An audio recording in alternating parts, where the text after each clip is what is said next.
اچھا جی، آج میں نے آپ کو ایک پیشنٹ سے ملوانا ہے. بابا جی ہیں، بزرگ ہیں.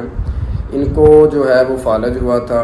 آج ہم ان سے پوچھتے ہیں کہ اب یہ کیسا محسوس کر رہے ہیں. انہوں نے تقریباً کوئی پچھلے 3-4 ہفتوں سے ڈیلی آ رہے ہیں، سیشن لے رہے ہیں. ہاں جی بزرگوں، دسو تو فالج ہویا سی کی محسوس کر رہے ہیں؟ بہتری آئی ہے کچھ؟ ٹھیک ہو؟ کیڑی سائڈ تے ہوا جے فالج ہے؟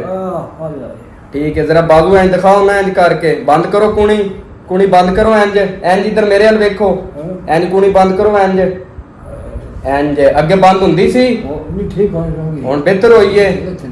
خوش ہو؟ چلو، تو ابھی ان کا جو ہے وہ ٹریٹمنٹ جاری ہے. تو سوچا ہے آج بابا جی بڑے خوش تھے، سوچا ہے ان کا جو ہے ویو بھی آپ کے ساتھ شیئر کیا جائے. اکثر میں آپ کو کہتا ہوں کہ جب آپ کو فالج ہوتا ہے آپ نیم حکیموں کے پاس جاتے ہیں، پتہ نہیں کون سی پھکیوں کا استعمال کرتے ہیں، بی پی شوٹ کرتے ہیں، پتہ نہیں کیا آپ کرتے ہیں.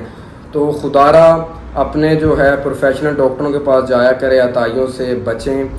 فالج کو اب جتنا لمبا کھینچیں گے یہ اتنا لمبا جائے گا. ٹھیک ہے، اس کو فوراً جو ہے اس کا ٹریٹمنٹ ہونا چاہیے. فزیو تھراپی ڈے 1 سے سٹارٹ ہونی چاہیے.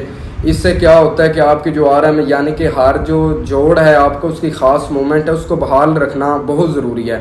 بحال نہیں رکھیں گے تو اس کے اندر سختی آئے گی، پھر مزید پرابلم ہوں گی، ڈیفارمیٹی بنے گی، بگاڑ آئے گا، مریض کو جو ہے بڑی شدت والی درد ہوگی. ٹھیک ہے، تو ایسا نہ کیا کریں. یہ بابا جی بھی جو ہے وہ جلدی آ گئے تھے، جس کی وجہ سے انہوں نے بڑی جلدی ریکور کیا ہے.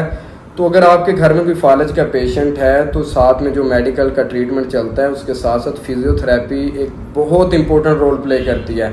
آپ کے پیشنٹ کو 0 سے لے کے 100 تک اگر لے کے جانا ہے تو وہ آگے فزیو نہیں لے کے جانا ہے.